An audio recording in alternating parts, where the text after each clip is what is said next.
분들 안녕하십니까? 5월 11일 주일 앞둔 토요일 늦게 올려드려 죄송합니다. 신명기 5장 16절 부모를 공경하라는 주제랑 다음 주일에 할 것 같이 좀 묶어서 하도록 하겠습니다. 신명기 5장 17절부터 21절 10계명까지 있는데요. 체육대회도 있고 성찬도 있고 하여서 5계명부터 10계명까지를 한 방에 다루도록 하겠습니다. 말씀은 길지 않은데요. 재밌는 것은 5계명은 하라예요. 그리고 나머지는 뭡니까? 다 하지 말라예요. 이것이 우리가 흔히 알고 있는 첫 계명부터 네 번째 계명까지 그리고 다섯째 계명부터 열 번째 계명까지를 구분하는 기준과 더불어서 또 하나의 나누는 그런 구분선이 되기도 합니다. 10계명 중에 대부분은 다 이렇게 하지 말라 저렇게 하지 말라인데 긍정 명령이 두 개 있어요. 4계명과 5계명. 그리고 또 한 가지의 6부터 10계명까지 특징이 있다고 하면 바로 이 표현입니다. 히브리어 전치사의 베라고 하는 단어가 어, 6, 7, 8, 9, 10계명의 가장 앞부분에 달린 접속사가 있어요. 접속사. 이것이 이제 우리말로 번역이 되어 있지는 않은데 이것이 무엇을 보여주느냐? 6계명부터 10계명까지가 연결되어 있다라는 것을 보여주는 하나의 표지라고 볼 수 있겠습니다. 그래서 이 구조에 대한 말씀을 먼저 드리고요. 자, 우리가 너무 잘 알고 있다시피 5계명부터 10계명까지는 이웃사랑이라고 하는 주제로 하나로 묶을 수 있겠죠. 그래서 내일 말씀을 통해서 이렇게 하나로 묶어 보는 것이 가능합니다. 그 근거는 예수님께서 하신 말씀이죠. 한 부자 관리가 와서 예수님한테 물어봤을 그때에 결국에는 첫째는 이것이니 하면서 하나님을 사랑하는 것이라 하셨고, 둘째도 그와 같으니라고 하면서 이 첫 번째와 두 번째를, 뭔가 우위를 나누지 않고, 이웃 사랑이라고 하는 레위기 19장 18절의 말씀을 인용하시는 모습을 볼 수 있습니다. 18장 19절인가요? 예, 그래서 헷갈리는데. 예, 그래서 5계명부터 좀 보면 제가 5계명을 좀 많이 썼어요. 왜냐면 사실 원래 5계명 하나만 다루는 거거든요. 주일에. 근데 좀 덧붙이다 보니까 그렇게 됐는데요. 일단 내 부모를 공경하라 할 때 이 부모의 역할과 권위가 결국엔 부모를 넘어서서 일반 사회 속의 다양한 사람들 관계와 연관이 되어 있다는 것을 기억할 필요가 있습니다. 그래서 일반적으로 고대 사회에서는 가족이 그 사회의 기본 구성 요소이기 때문에 이 부모의 역할과 권위가 다른 사람들과의 관계를 다루는 나머지 계명들과 관련되어 있다는 것을 우리가 기억할 필요가 있어요. 특별히 공경하다라는 단어가 여기 나오는데요. 이것의 히브리어 단어는 카바드입니다. 카바드. 카바드가 상당히 많이 나오는데 이를테면 우리가 잘 알고 있는 것이 무엇입니까? 카보드 하면 영광이에요. 영광. 그래서 카바드는 이제 동사 형태인데요. 영광스럽게 함이 있고요. 사실 이것의 가장 기본적인 의미가 있다면 무겁게 여기다는 겁니다. 무겁게. 무거움. 그게 이제 카바드예요. 그래서 그 사무엘상의 말씀을 보면은 사무엘이 그런 얘기를 하거든요. 사울에게 나를 존중하는 자는 나도 존중 여기고 나를 경멸하는 자는 내가 경멸할 것이다라는 이야기가 있는데 그게 사실은 이 용어가 쓰이는 단어이거든요. 무겁게 여기고 가볍게 여기는 그 대조를 보여줍니다.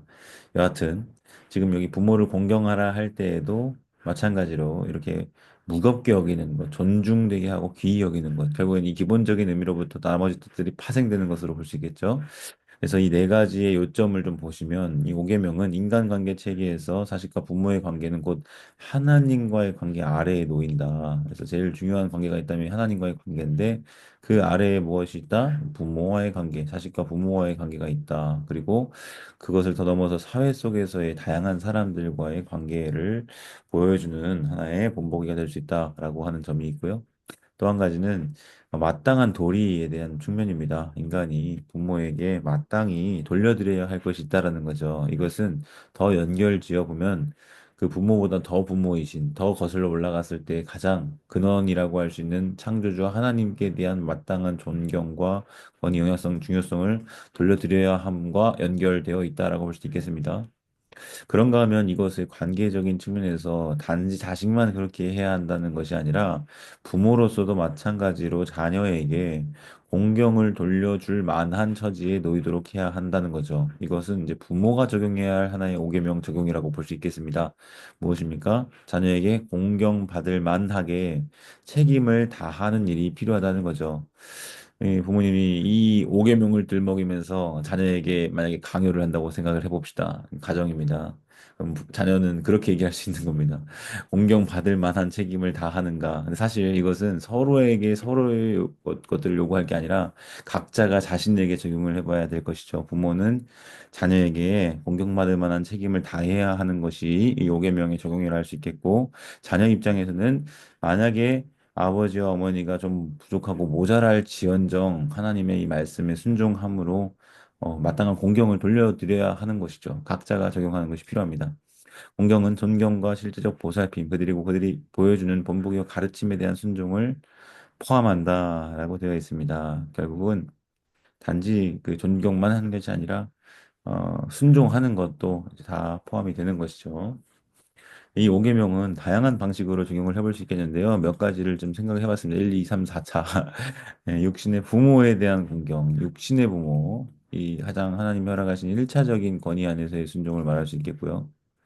1차적인 권위자. 1차적인 권위자에 대한 순종이 제대로 이루어지지 않는데 2차적인 권위자. 다시 말하면 뭐 학교에서 만나는 교사 선생님이랄지 아니면 다른 어떤 곳에 갔을 때 직장 상사나 어른에 대한 이런 공경이 이루어질 수 있겠는가. 그러니까 이 1차에 대한 즉 부모님에 대한 공경이 이루어질 때 나머지도 다 되는 거죠. 2차적인 조용은 넘어가서 웃어른에 대한 공경으로 이어질 수 있겠고요. 내일 아이들이 샬롬부 어르신들에 대한 어떤 카네이션 달아주기 이런 것들을 하게 될 텐데 사실 교회 어른 모두가 우리 부모처럼 여길 존경의 대상이 될 수 있겠죠. 확대 적용은 진짜 크게 나가는 거예요. 이것은 모든 권위와 권세에 대한 순종. 다시 말하면 나에 대한 어떤 권세와 다스림의 권한을 가지고 있는 권위자들 내지는 나라와 정부에 대한 그 순종과 공경까지도 적용하는 경우가 있습니다. 가장 대표적인 것이 마틴 루터 종교개혁자의 십계명 해설인데요. 이런 식으로 확대 적용도 가능한 거죠. 그런가 하면 이 부정 명령으로 적용. 자, 지금까지는 다 하지 말라, 하지 말라였기 때문에 하라, 즉 긍정 명령으로 적용을 해볼 수 있다고 했는데 10계명 중에 단 두 가지 안식일을 기억하여 거룩히 지키라라고 하는 것과 이 부모를 공경하라는 것만 유일하게 긍정 명령으로 되어 있다 했죠. 그러니까 이것도 바꿔서 말할 수 있는 겁니다. 부모를 경홀히 여기지 말라. 이거 하지 않도록 하는 적용이 가능하겠고요. 업신여기지 말라. 부모를 거역하지 말라. 이런 식으로 하지 말아야 할 것에 대해서도 제한하고 있다라고 볼 수 있겠습니다. 이것이 5계명에 대한 나름대로의 해설이 되겠고요. 나머지 6부터 10계명까지는 제가 아까 말씀드렸다시피 그리고 연결되어 있다라 했죠. 그래서 한 가지로 묶어서 볼 수 있을 텐데요. 이 모든 면에 있어서 특별히 어떤 순서로 되어 있을까 우선성 그리고 중요도가 있다라는 거예요. 그리고 모두 부정 명령 즉 무엇 하지 말라의 형식으로 기록이 되어 있다 했습니다. 먼저 살인하지 말라 살생이 아니라 살인이라고 되어 있는데요. 이 인간이 곧 어떤 존재인가를 우리가 생각을 해봐야 되는데 하나님의 형상대로 지음받은 인간에 대한 이해가 필요합니다. 하나님의 형상, 이를테면 어떤 동상을 해하고 어떤 동상에 대해서 함부로 하면 그것은 곧그 동상이 가리키는 실체, 즉 어떤 대상을 모욕하는 것과 동일하게 여기는 것과 마찬가지인 것이죠. 사람은 하나님의 형상대로 지음받은 소중한 존재 인격이기 때문에 이 존엄성과 가치에 대한 모독과 침해, 이것은 하나님이 금하고 계시다라고 볼 수 있습니다. 결국 이 모든 생명의 주인은 하나님이시기에 만약에 그 생명의 주인이신 하나님의 허락도 없이 마음대로 자신이 그 주인의 것을 해한다면 그것은 동해보복, 죽임을 당하겠죠. 또한 이것은 어떻게도 적용이 가능하냐면 타인의 생명만이 아니라 자신의 생명도 마찬가지로 적용이 가능합니다. 다시 말하면 살인이라고 했을 때 무조건 남만 생각하는 게 아니라 자신에 대한 어떤 해하는 것도 즉 자해, 자살 이 모든 것도 6계명에 걸리는 것입니다. 또한 긍정명령으로의 적용 이것은 굉장히 중요한데요. 생명을 살리라라고 하는 것입니다. 우리는 살인을 하지 않았으니 되었다라고 말할 수 없다라는 것이죠. 대부분은 난 살인자 아닌데라고 말할 수 있는 것입니다. 근데 사실은 이 범주를 어디까지 확대 적용하느냐에 따라서 걸릴 수 있어요. 이를테면 말로 사람을 깎아내린다거나 아니면 사람에 대해서 비난하는 말, 죽이는 말을 한다거나 이 모든 것들이 결과적으로는 큰 범주 안에서 살인의 범주에 해당할 수 있는 것인데 이것을 우리가 적용하고 지킬 때 이것을 적극적으로 살리는 말을 하는 거죠.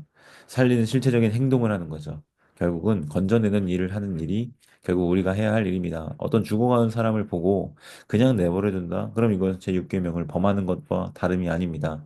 그러면 살인을 하지 않았으니 되었다? 그것도 아니죠. 살리는 데까지 나아가는 것이 적극적 실천이라 하겠습니다. 이 6계명이고요.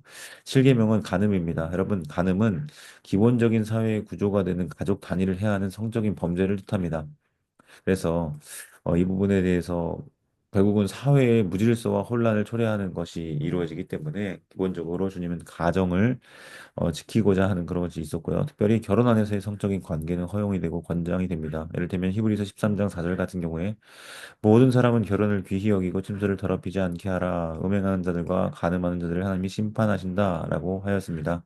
결국은 이것들을 거룩히 여기고 소중히 여기는 것이 어, 어, 개인의 거룩을 넘어서서 기본 가족과 사회의 안정을 가져오는 중요한 요소이기 때문이라고 할 수 있겠는데요.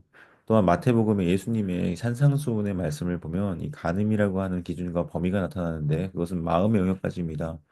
그러니까 그런 생각조차도, 그러니까 음란한 마음의 생각, 가늠하는 마음의 생각까지도 하나님은 죄로 보시는 것이죠. 사실 우리의 일반 사회 속에서는 그 실제 행동으로 옮겨지지 않은 일에 대해서는 책임을 묻지 않는 경우가 일반적인데, 이 하나님의 관점에서는 그러할 수 없다라는 것입니다.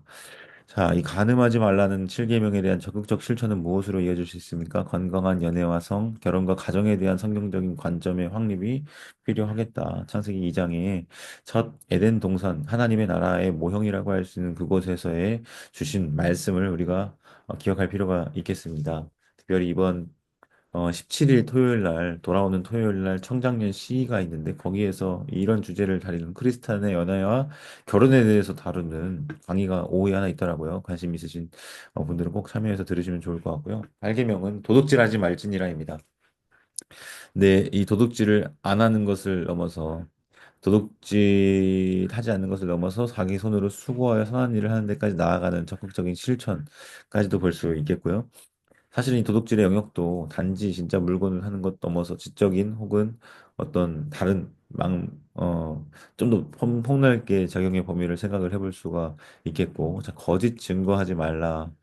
사실은 이 거짓 증거는요, 법정에서의 증언을 뜻합니다. 왜냐하면 나의 진술에 따라서 사람의 어떤 목숨이 좌지우지되거나, 어려움을 당하는 일이 심지어 목숨을 잃게 되는 경우도 발생할 수 있었기 때문에 이것에 대한 금지 명령을 줬다라고 할 수 있겠고요.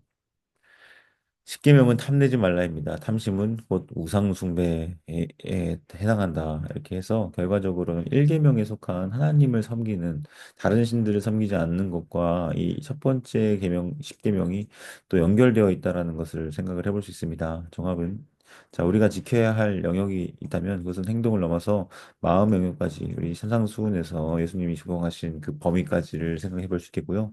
마가복음 7장에 보면 무엇이 과연 우리 사람을 더럽게 하는가에 대한 주제가 다루어지는데 거기서 사람의 속에서 나와서 사람을 더럽게 하는 그러니까 단지 손을 안 씻고 먹는 그것이 부정하게 되는 것이 아니라 이 속에서 나오는 악한 것들 우리 안에 있는 죄성이 결국은 우리로 하여금 더럽게 한다라는 주제를 다루고 있습니다. 그래서 우리는 마음에까지 마음을 정결하게 하는 일이 필요하겠고요. 그다음에 6부터 10계명은 내 이웃을 내 자신과 같이 사랑하라는 말씀, 곧 이웃 사랑으로 성취가 될 수 있습니다. 로마서 13장 9절 말씀을 보면 이 모든 계명이 있을지라도 내 이웃을 내 자신과 같이 사랑하라 하신 그 말씀 가운데 다 들었다라고 합니다. 아마 18장 19절 레위기 말씀으로 기억하는데 네, 그렇게 해서 이 5계명부터 10계명까지를 다 다뤄봤습니다. 굉장히 시간이 많이 갔는데 이상 마치겠고요. 다음 주는 공과가 없을 예정입니다.